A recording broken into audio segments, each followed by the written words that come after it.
Joe Crespino is the Jimmy Carter Professor of History at Emory University, and he specializes in the history of the 20th century South. And he is known nationally for his work. He has done a biography of Strom Thurmond's America. And of course, he has done Atticus Finch, which we're going to be talking about tonight. He's been an editor of some books, and he's going to tell us later about what he's working on now. But you know all of these things about him professionally, but I thought I would just tell you a little bit about his personal life. He's married to a lovely woman, Caroline, who is a great singer.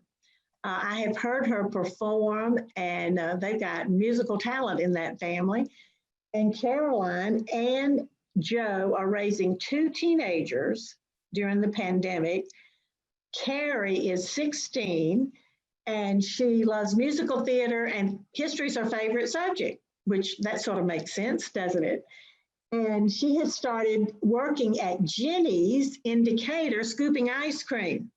So any of you that are near Decatur, you got to stop by Jenny's and get some ice cream, because she loves to make people happy scooping ice cream. And their son, Sam, is 13. He plays the violin. So musical talent runs in the family. He also loves Greek mythology, which I've always loved, and he runs cross country. So they have a busy home life, especially with all this remote learning. And I know that that really is a challenge with two teenagers in the house, but they're faring very well. So what I want to do now is Joe and I are going to have a conversation. And what I would like for you to do is, if you want to, and Steve is listening, if I tell you correctly, if you go up to the right-hand side of your screen, you can either see gallery or speaker view. So if you want to view the speaker, whoever is speaking, their picture will become larger. And so you can do that, and the rest of them, mute your computer while Joe and I are speaking. And I'll ask Joe a question and he will start. And then we will have questions. You can submit questions from your computer. And when Joe, when he unmutes and starts speaking, we will have Joe on screen. I'm seeing Sarah Robinson right now. I don't really know why that is. Okay, Joe, you unmute and start talking, and we'll see if we see you. Yeah, I'm unmuted. I'm ready to go.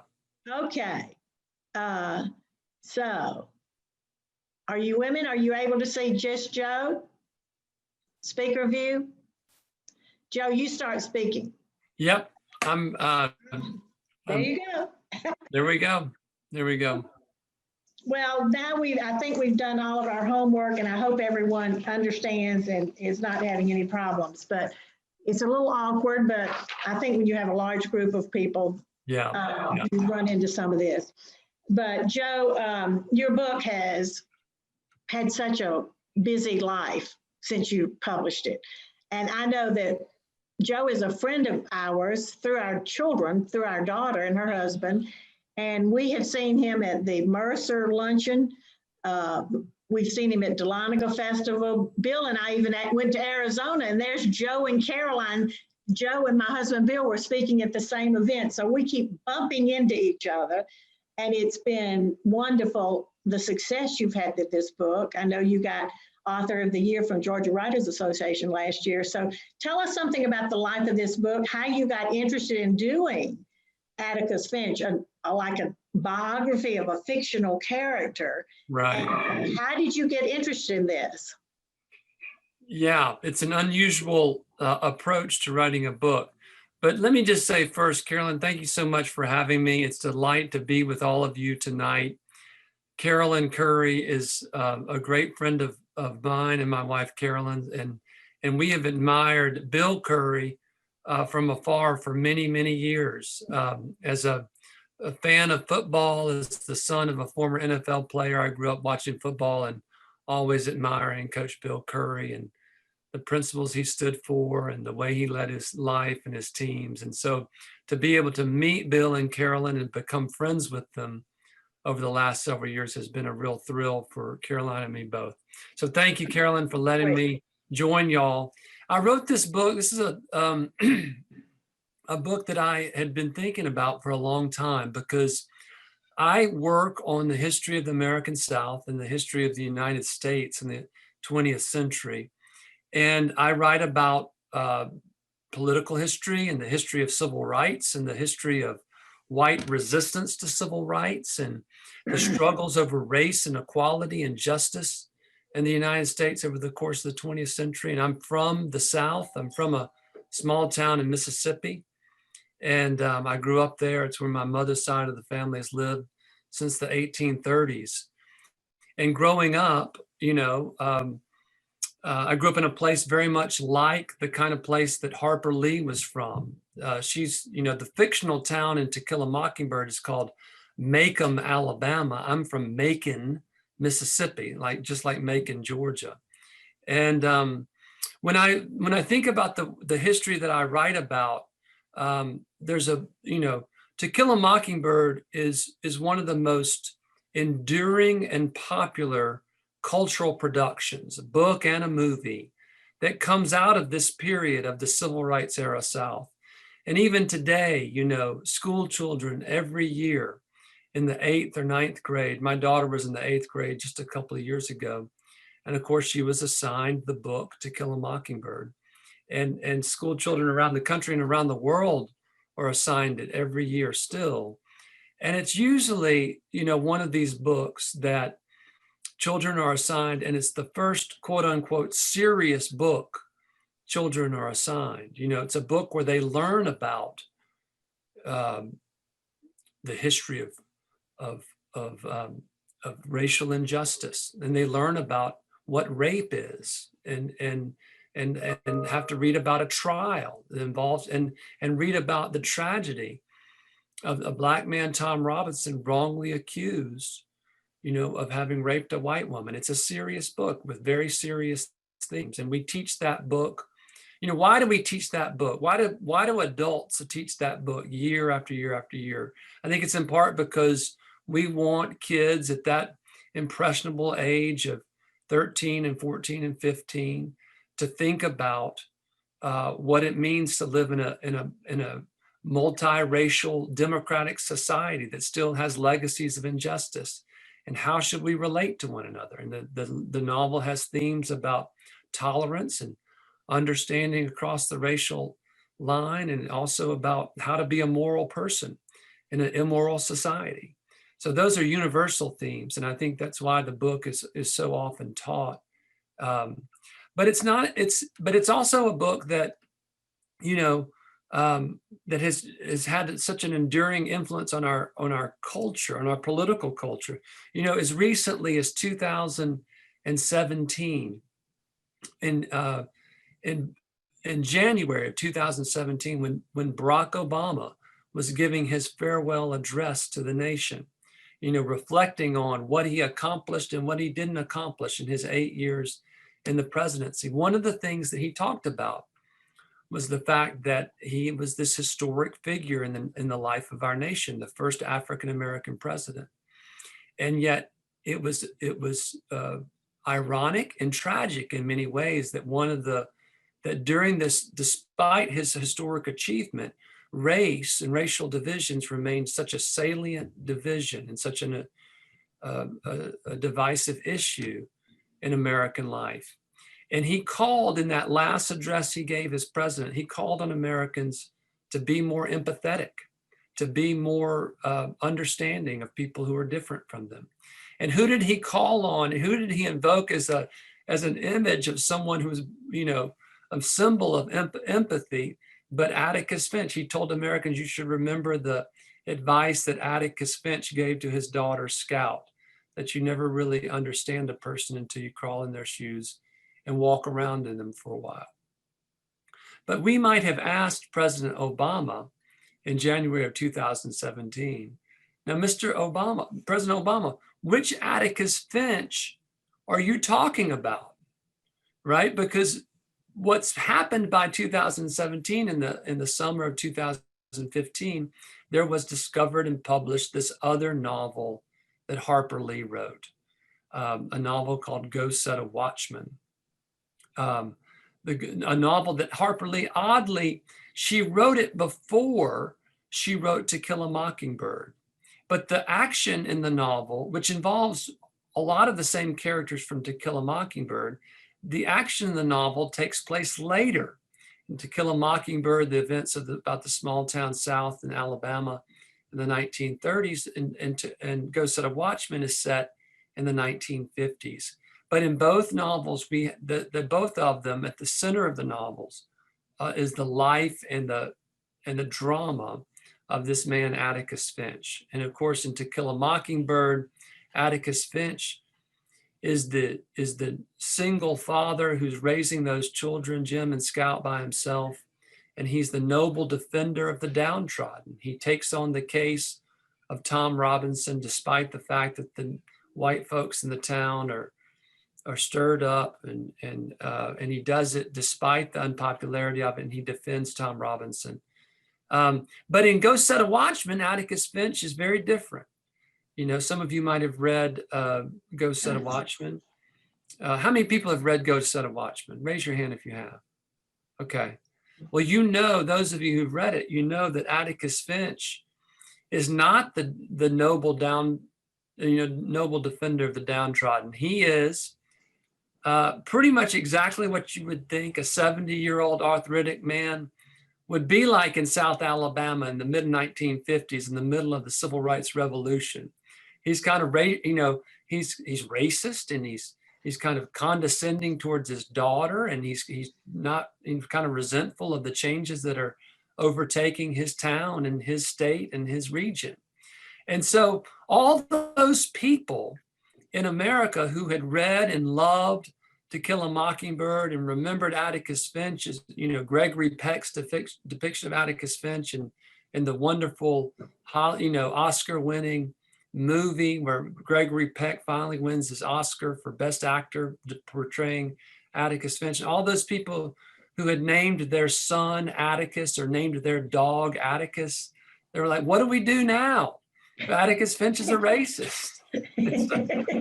And so what my book is about is how do we make sense of that? What was Harper Lee up to? And how can she write these two books? How are we supposed to think about these two different Atticuses, and what are we to make of it? And so I used my training and my skills as a historian to try to piece that story together. And I went back and did a lot of research on the novels, a lot of research on Harper Lee and her family, and particularly her father, who she always admitted when she talked about it. And she didn't talk a lot about her fiction because, she wrote that one novel while she was alive, To Kill a Mockingbird, and it was made into a movie. But then she never published another novel, famously. And she didn't really even talk that much about it. She talked about it in the early 60s, and she talked about it again when the movie came out. So it's always been there's been a lot of mystery surrounding the novel and surrounding Harper Lee. And so it was hard to go back and do this research because there wasn't a lot to go on. But I can talk more about that research, but that's how I came about to write this book and how I approached it, Carol. Mm-hmm. Well, it's really a fascinating undertaking, in that even just to have the thought to try to go about doing it. Tell us a little bit how you did go about this research. Yeah. Well, a number of different things that I brought to bear on this book that to be able to piece together this history.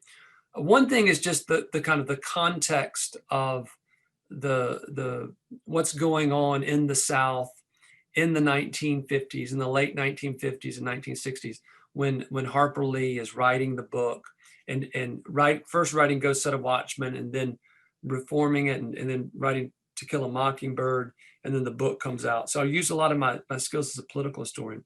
But the set of sources that were important, there are two of them. Well, really three of them, but But one of them is I talked to Harper Lee's family. I talked to her nieces and nephews. Harper Lee never married. She lived kind of in between Monroeville, Alabama, which is where she grew up, and New York. She kept an apartment in New York, and she was kind of in between those places over the different times of the year. And when she was in Monroeville, she lived with her older sister, Alice Lee, who was 10 years older. So she never had children, but she had another sister, Louise, who had two boys. Excuse me, she had two boys and a well, she had two boys, and another sister had some sons. Anyway, so she has nieces and nephews, and I talked to the nieces and nephews and were able to interview them and got a lot of information about the family that people had not learned about before. So that was very helpful. Another thing, one of the most important sources that helped inform this book was when Harper Lee talked about her novels, she would say that her father, a man named Amasa Coleman Lee, or A.C. Lee, people called him A.C., that he wasn't exactly Atticus. It is a work of fiction, but that her father definitely inspired the character, that her father and Atticus, she says, shared the same disposition, they had the same kind of disposition, orientation towards life. And so I wanted to find out more about A.C. Lee, and there wasn't that much out there about him. But like Atticus Finch, A.C. Lee was a small town lawyer, and he was a state legislator. He served in the Alabama state legislature from 1926 to 1938. But unlike Atticus Finch, A.C. Lee was also the co-owner and the sole editor for 17 years of the newspaper in Monroeville, Alabama. It's called the Monroe Journal. And so I grew up in a small town in the South called Macon, Mississippi, like I said. And I knew that just because you had this paper, and I went back and looked at this paper, but before I did, I knew that just because you have a newspaper, there doesn't mean that there's anything interesting in it necessarily. Because in the newspaper in the town that I grew up in the 1970s and 1980s, it was the kind of newspaper where they printed the obituaries on the front page. And that was kind of like all the news that was fit to print, just who visited, and also they would print like, who visited who on Easter or Christmas, came in from Atlanta or came in from Memphis to visit their families, and that's the kind of social, that was all pretty much all that was in the newspaper. So I went to the archives, the Alabama Department of Archives and History in Montgomery, and I pulled up on microfilm the old copies of the Monroe Journal. And I started in March of 1933 because I knew he owned the paper from 1929 to 1947. And March of 1933 was a big year, was a big month and year in the history of the South and the history of the nation. What happened in March of 1933? I'll run this session like I run my classes. I might have to call on people. Make sure y'all are paying attention.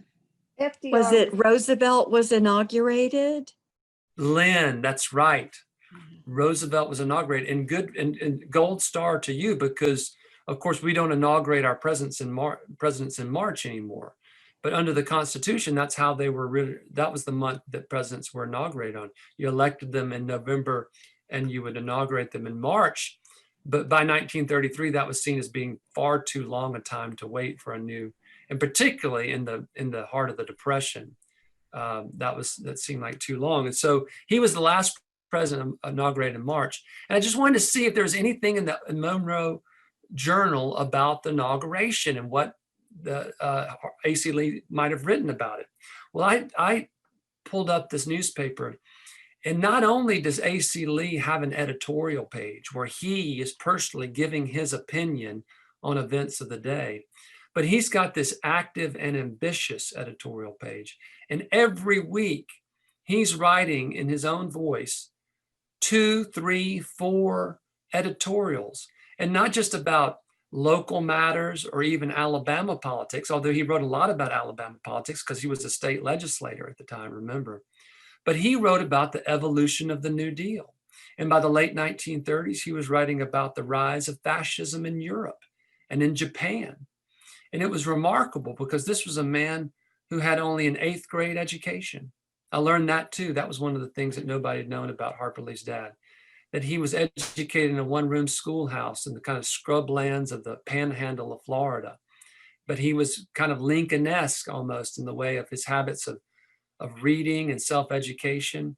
And he was able to write these editorials, and it kind of sounded like you were reading the Old Testament. You could tell he read a lot of the Old Testament because he had this kind of stilted prose style, but it was very, he had a strong sense of right and wrong, bordering on sanctimony sometimes, as it can sometimes be. But you absolutely saw in those editorials, and I ended up reading all 17 years worth of the Monroe Journal and read everything he wrote. And it took me about 6 months to do it. And I charted it all out. And it was remarkable to see, because if you read all 17 years of those editorials, you would see that clearly A.C. Lee was an inspiration for her, or would have been an inspiration for his daughter as a person of great principle, as a person who spoke out against lynching in Alabama, which was still taking place in the early and mid 1930s. There was a spectacle lynching in a town in Bruton, just south of Monroeville, that took place in 1935. And he spoke out for law and order and against mob rule. He spoke out for good government. He spoke out against demagoguery that was rampant in Southern politics in the 1930s. He couldn't stand Huey Long in Louisiana. Louisiana is 2 states over from Alabama. And even after Huey Long was assassinated in 1935, 6 months after, he was still writing about Huey Long. And one time he wrote about Huey Long for like 4 weeks in a row. And on the 5th week, he begins an editorial and says, I understand that some of my readers may be getting a little tired of hearing about Huey Long. But then that didn't stop him. He just went on and kept on writing about Huey Long because he was going to tell people what they needed to hear. And he brought the news of the world to his readers in that small town newspaper. So it was remarkable to see when you think about the summation that Atticus Finch gives in To Kill a Mockingbird, when he talks about the importance of trial by jury, when he talks about the importance of the integrity of courts. All of that stuff could be ripped right from some of her father's editorials that he was writing in the 1930s. But what's interesting too is that if you keep reading, by the late 1930s, and particularly during the war years, which were a time of tremendous tumult and upheaval in Southern political life, A.C. Lee was also worried about the role of labor unions in the National Democratic Party. And he was worried about the role that national civil rights groups were playing in national politics. And he was worried about the Fair Employment Practices Committee that Roosevelt signs an executive order to create in 1941. And he starts defending the states' rights. And he starts talking about the fear of the quote unquote block vote, which was the euphemism that white Southerners used in the 1940s to talk about the black vote, which they didn't like at all, right? That the black vote would have an influence in national politics and would have a growing influence in Southern politics by the late 1940s, thanks to Supreme Court rulings like Smith versus Allwright in 1944, which outlaws the white primary. So anyway, you saw that idealistic figure in his defense of good government, but you also saw this reactionary figure and an increasingly embittered figure as the modern civil rights movement begins to take root in Alabama. And the civil rights movement, this is one of the things that we misunderstand about American history. The civil rights movement didn't begin when Rosa Parks refused to sit in the back of the bus, and the bus boycott started in Montgomery, Alabama. That was an enormously important event, no doubt about it. But the civil rights movement and the grassroots mobilization of African Americans was already taking place, much earlier. And it was World War II that really created opportunities for African Americans to protest and to express their dissatisfaction with the racial status quo in Jim Crow Alabama as early as the 1940s. And you see A.C. Lee, he doesn't like it at all. And so Harper Lee didn't need to invent anything when she had these two different visions of Atticus Finch. Both of them are drawn from her father's own example. And I was reading those editorials, I was able to kind of sketch out the deeply ambivalent relationship that Harper Lee had towards her father, which is reflected in those fictional portraits of those two different versions of Atticus Finch in those novels. So that was a really important aspect of the research. I just, you just wind me up, Carolyn, and I'll just talk all night. I'm giving you these long, drawn out answers to these questions. Well, I think we could listen forever, but I read both books, and it was like she was creating Atticus. She was what she wanted her father to be. Yeah. He was the idealized. Do you think her editor, and did she have a real good editor for her book? I know that they guided her a lot. And do you think they had an influence in how did they change? We don't really know how much they changed it or influenced her. Yeah, we don't know exactly like what the line edits were or what that that relationship was like. We know it was a very important relationship. Her editor was a famous New York book editor, Tay Hohoff. And it was assumed, I think wrongly, when Go Set a Watchman came out, it was oftentimes reported that To Kill a Mockingbird was just a highly revised version of Go Set a Watchman, and that Harper Lee turned in Go Set a Watchman, and then Tay Hohoff just took this really rough piece of work and kind of basically reshaped it for her, and it became this brilliant, Pulitzer Prize winning book. That's not what happened at all, because another piece of research that I was able to find that nobody else had found were some of the files that came from Harper Lee's publisher. Her longtime publisher gave me access to some exclusive files that were in the publisher's office. And what they showed was that Harper Lee wrote Go Set a Watchman and was trying to sell that novel and get it published. And nobody was buying it. But as she was doing that, she started on this other novel that involved the child, that took the same characters, but placed them back 20 years earlier in time and considered them in their childhood years. And so that's what she was doing in To Kill a Mockingbird. And when she started writing that's the piece that really had the juice. That's the piece that really took off. That's where she found her kind of voice as a writer. And her agent, Maurice Crane, said, "Oh, this is great material. You got to go with this material." So he ended up selling that novel. And there's a key piece of evidence that suggests that it's pretty clear. It doesn't just suggest it, that Harper Lee imagined Go Set a Watchman and To Kill a Mockingbird as kind of the part of this same narrative arc, that the characters were the same in both. And she talked about at one point, maybe even writing another third novel in the middle that would connect To Kill a Mockingbird with Go Set a Watchman and connect the narrative story. And she never did that. And I have some reflections on the end on just kind of ruminations really on why that might have been. But it's important to understand that Harper Lee saw the connections between these novels.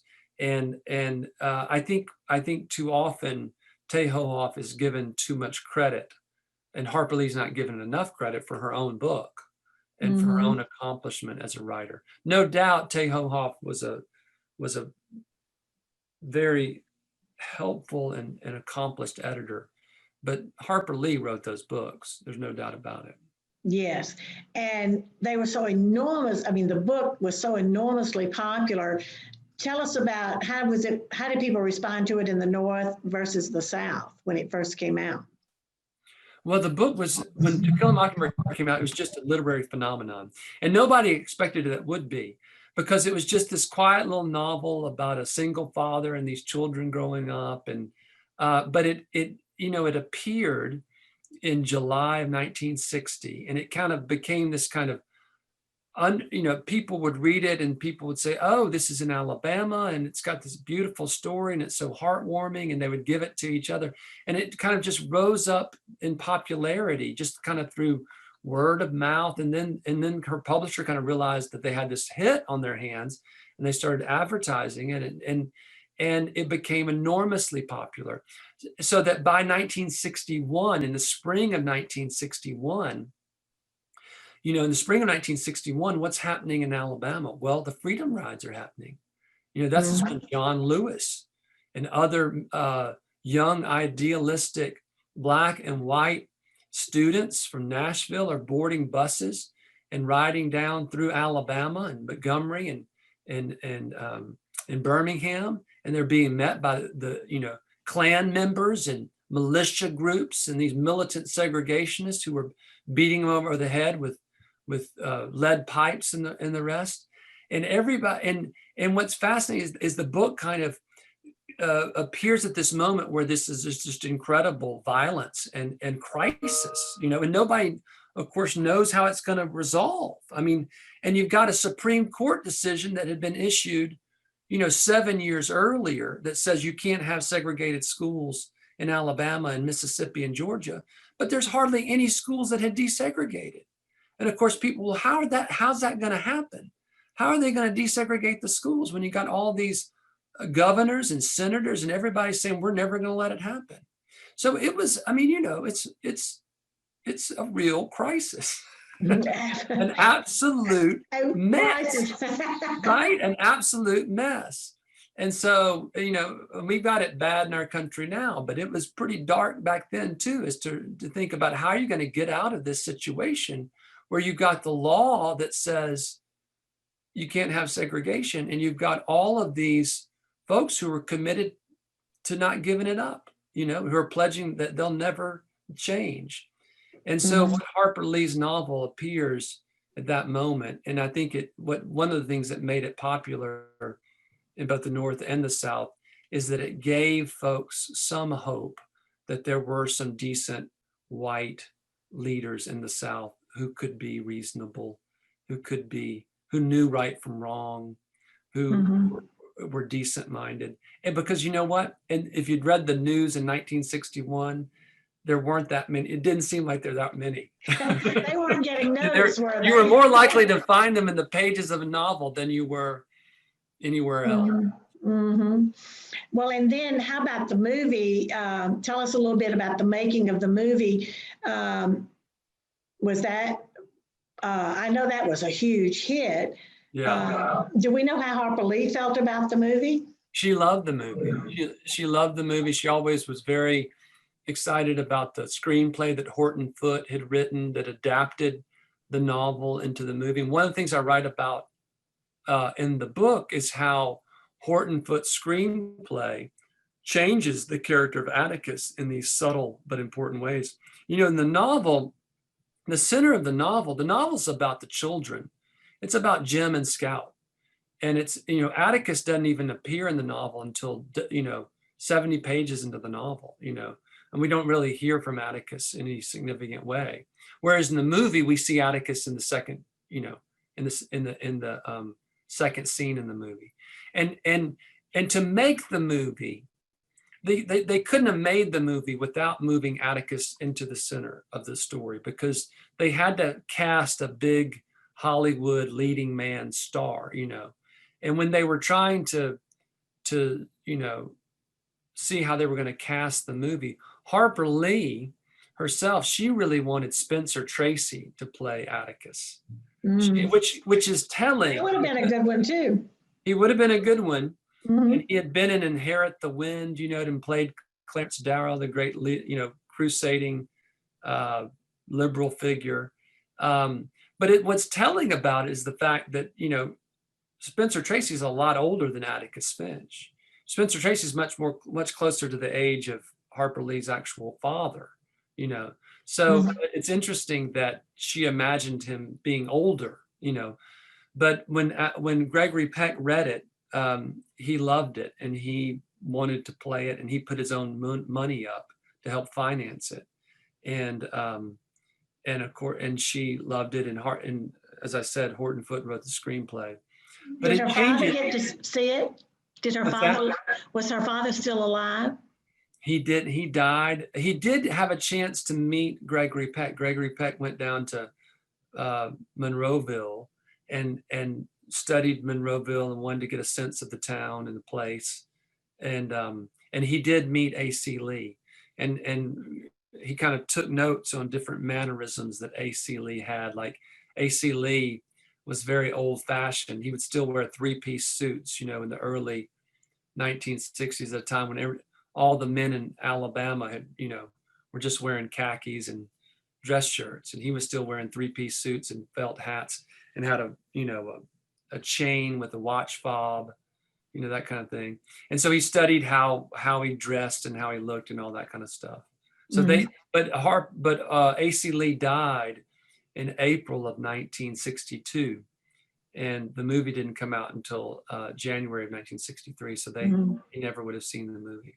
And see, I read somewhere that Harper Lee cried the first time she saw Gregory Peck dressed like her father. He looked so much like him, and his mannerisms were so good. Yeah. Well, I know you shared with us before about the play of To Kill a Mockingbird, and they used your book, and Aaron Sorkin was the producer. And did he write this play, Aaron Sorkin? So Aaron Sorkin, he adapted the screenplay, or adapted the novel into a screenplay. And then Jeff Daniels played Atticus. And Jeff Daniels, in researching to play the role, had found my book, and Scott Rudin, who was the producer, had read my book, and he had the whole cast to read it, and to and that was really great. And I got to talk to Jeff Daniels. We had a meeting, and to talk about the book and the history and Harper Lee's father, and then my wife and I were invited to opening night, which was a blast.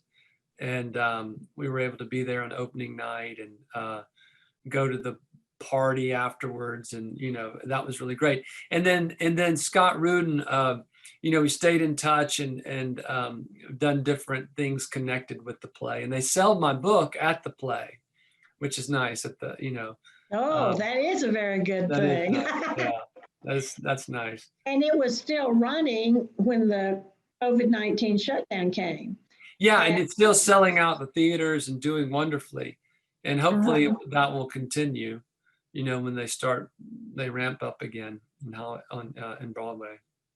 How do you think Kill a Mockingbird will do in the future? You think kids will keep reading it? I don't know. I think that there's a lot of good things to read that can serve the role that I talked about earlier. I think it's unlikely to kind of continue to be as dominant, just because there's a lot of other, and there are some very dated aspects of the book, right? I mean, and people have been talking. I mean, people commented on this when the book came out in 1960 that that the story is what some literary scholars call white savior narrative. That the square-jawed, handsome Atticus Finch is the one who is the hero, and the African American characters aren't really fleshed out fully in the book. I mean, they're just kind of either objects of sympathy or objects of affection. Calpurnia, the African American maid, is this symbol of affection towards the children.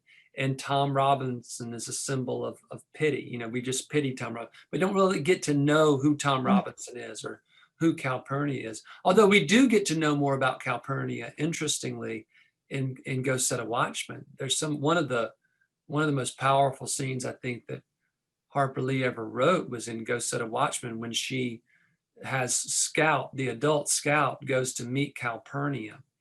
And for those of you who've read the Go Set a Watchman, remember it's when Atticus is defending Calpurnia's son or grandson, who had gotten into trouble with the law.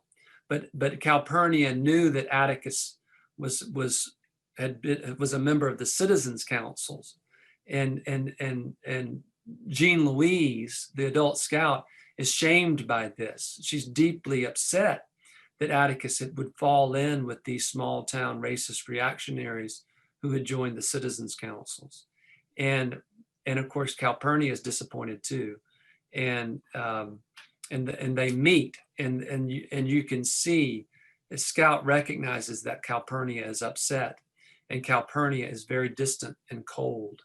And Calpurnia, of course, had been like a mother figure to, you know, because we never see the mother's figure in any of those books.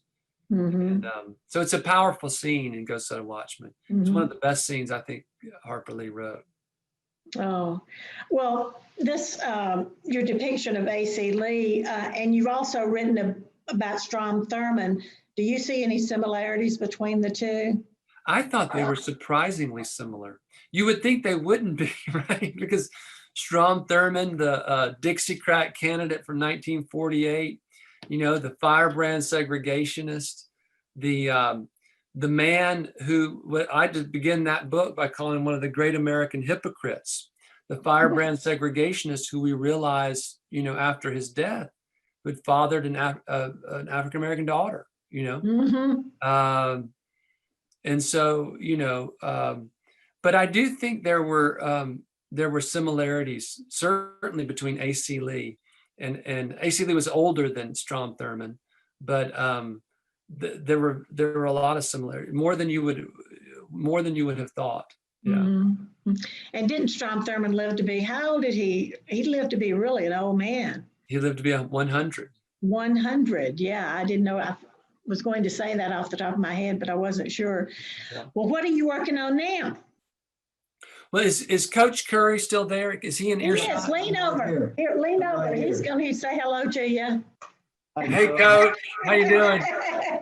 Well, I want him. So I've got two books I'm working on. One is a book that I live in Atlanta, and I'm working on a book about kind of racial and religious crisis in Atlanta in the period when Martin Luther King comes back from Montgomery, moves back to his hometown. So the prophet returns to his hometown, and he is unwelcome, just as it was in the New Testament in many ways.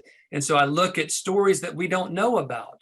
And there are a number of stories, not just about King, but really kind of, it's a book about the city that made King, the city that King grew up in, and remains his hometown. And so it's kind of it's a story about racial and religious crisis in Martin Luther King's Atlanta. So that's one book, but that's kind of the academic book. But the reason why, Coach, I wanted you to hear this is I'm also interested in writing a book. So my father played at the University of Mississippi before it desegregated.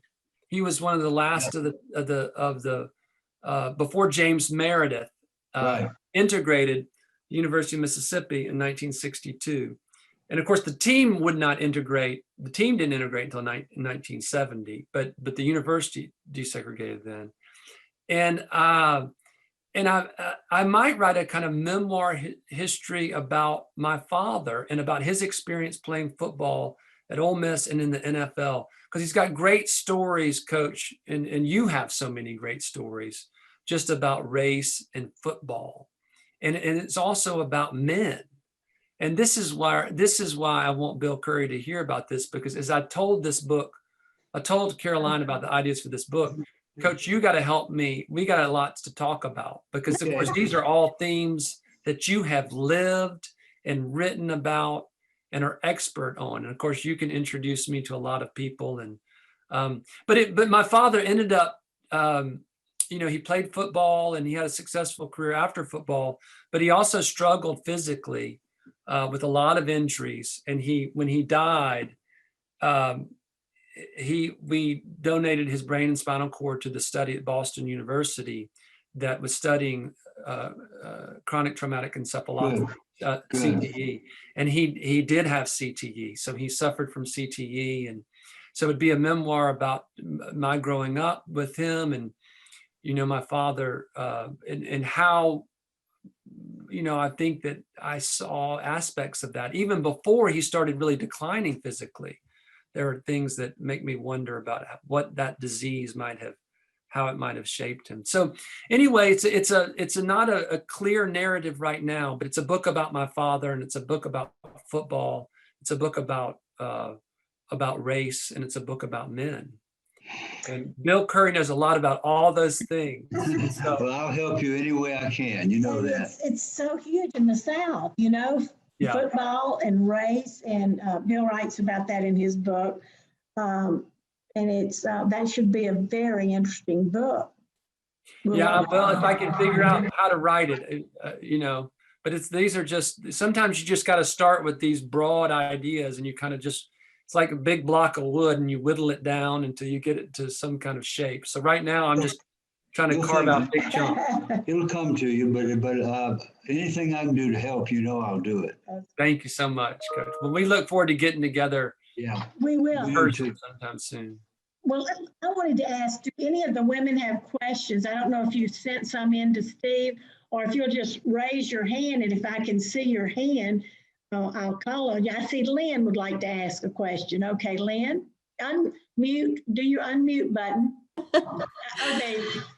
Joe, I really enjoyed your book so much, and this is such a treat to get to hear you, and I'm sure Carolyn will invite you back when your other 2 books are published. Don't hold your breath, Lynn.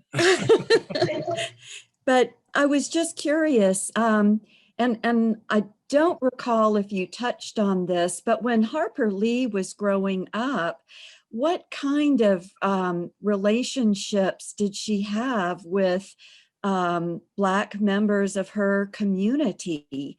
Did she play with Black children? What did you find out anything about that aspect of her life? No, I found no evidence that there were friendships of hers across the color line. She grew up in the segregated Jim Crow South, and Right. it was the only African Americans she would have had contact with were African American maids and the family did have African American maids who worked in their home, and that would have been the extent of it. I mean, there would have been African American folks all around, and there would have Right. folks who worked in different capacities, and she would have known a lot. I mean, she certainly was a precocious child who read, very early, and read a lot, was fascinated by politics, and even as a young woman, as a college student, was writing for the literary magazine, and some of the first things that she ever wrote were about racial issues and racial injustice. She actually, one of the first little short, it's not even a short story, it's almost just a little 2-page excerpt, is about a young girl in her bedroom overhearing white men talking outside on the sidewalk about a lynching. And so she, she did not grow up in an integrated, environment at all, but she did imbibe the sense of injustice, and that the world was not right, that there were deep injustices in the world in which she had grown up, and that's what inspired her from the youngest age, and what she was trying to capture in her writing. Joe, I have one question someone has sent in. Strom Thurmond and A.C. Lee were both sure they were right, but I don't see in Thurmond the morality, however flawed, that Lee lived by. And then have you read Casey Sepp's book? I have read Casey Sepp's book. Yep, it's an excellent book. And we were researching our books at around the same time, and we were both talking to Harper Lee's nieces and nephews. So I knew about her book, and she knew about mine. And I've met her at a literary festival. I think you're right that there was a deep sense of propriety and a deep sense of morality for A.C. Lee. And A.C. Lee was a very he lived a quiet life. His wife struggled with what we now would call mental health issues. And he spent a lot of time raising those children. And he was a good father, and he was a beloved father from his 4 children. And but so yes, that's true. But Strom Thurmond, Strom Thurmond had his he had some deep moral flaws, no doubt about it. But he was also a veteran of World War II and was a hero of the D-Day invasion. People are complicated. On all sides of the political aisle, people are complicated. That's one of the things. It's a kind of a banal thing to say, but it's something that historians know. Yeah. Well, does anyone else have let's see. Edna Kovats wants to ask a question. Edna, speak up. Well, I was just thinking, referring back to Lynn's question, I think the difference between Harper Lee, who lived in town, and Jimmy Carter, who had Black playmates, but he lived in the country. Mm-hmm. And so he lived amongst Black people more than she would have in the town. That's right, Edna. You're exactly right. Jimmy Carter grew up on a farm in which his father had Black tenants on the farm. So and if you've ever gone down to Plains, the National Park Service has done a fantastic job of preserving the old Carter farmstead, homestead that was down there, and that and you can see where Jimmy Carter lived with his mother and father and his siblings, and there were small tenant farming, cabins, small homes on different parts of the property. So those families had children who were the age of Jimmy Carter. And President Carter writes about very evocatively being a young boy and playing with young African-American boys his age, and right around or right shortly before puberty, basically, just something changes. And he just noticed it one time when they were walking, and they come to a fence gate, and all of a sudden his African-American friend takes the gate. Instead of walking through it, he holds the gate open and lets Jimmy Carter walk through first. And it struck him as like, why did he just do that? And it was one of the first times that he recognized there's this racial difference, and that his friend has recognized it before he did.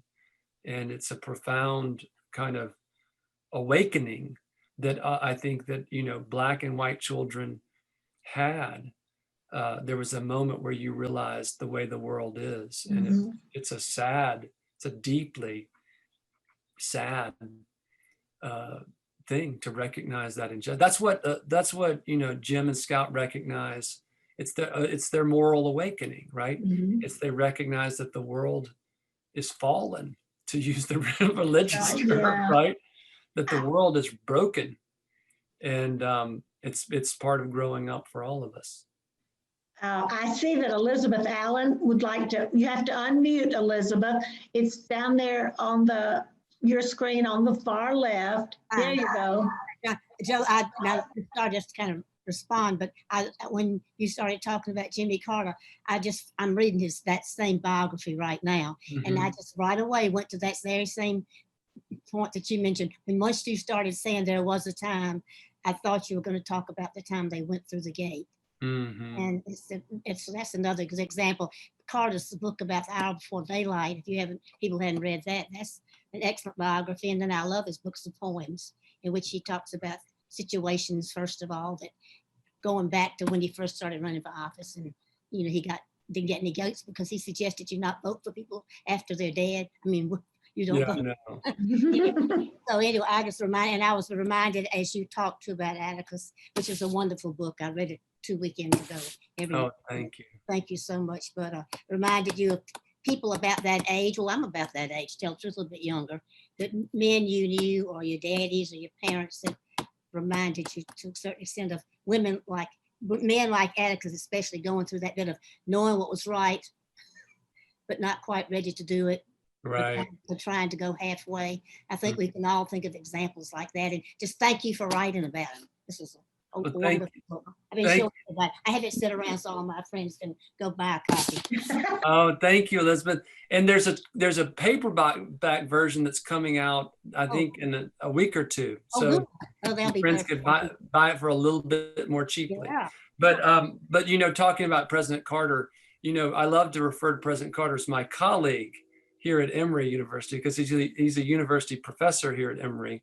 And one of the great highlights of my teaching career is I teach a historical seminar on Jimmy Carter's life and presidency. And the students do research out of the Jimmy Carter Presidential Library, which is right down the road from Emory.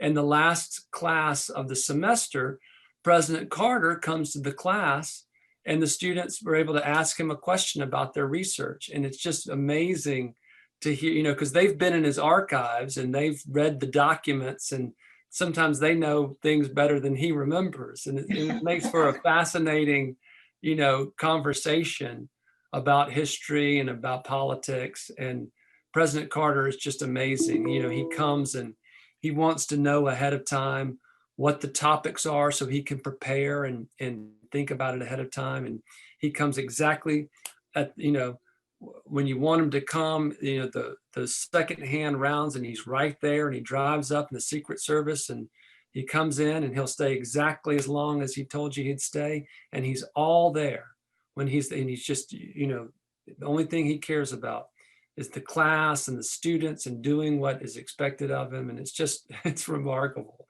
So it's really fun to be able to have that interaction with him. That was the question I was going to ask you about. Do you have a lot of interaction with Carter? And that's a wonderful answer. And I will tell you that Bill and I had the privilege of going to the White House when Carter was president, and going in and shaking his hand and having our picture made. And it's the only time I've ever been in the Oval Office. Bill's been in with another president, but it was a real treat, and he was such a gentleman. And of course, being from Georgia, our state, I'll always remember that. And he was so gracious to us, which we appreciated enormously. I think you can tell, Joe, that we have a lot of sharp women in our group, women that love to read and that are well informed, and I'm real proud of them. And I love our book programs, and I always learn something. And I know they have learned a lot from you tonight. And we'll have to come back when you do your other books. I know how long it takes to get a book published, but it will happen. It will happen. And hopefully we'll still be around doing this. But, thank you so much for taking your time and being with us. It's been great. Well, thank you, Carolyn. And it's always great to see you and to see Coach. And it was wonderful being with y'all. Thank y'all for reading the book so closely and for your questions. And good luck to you all. Thank you.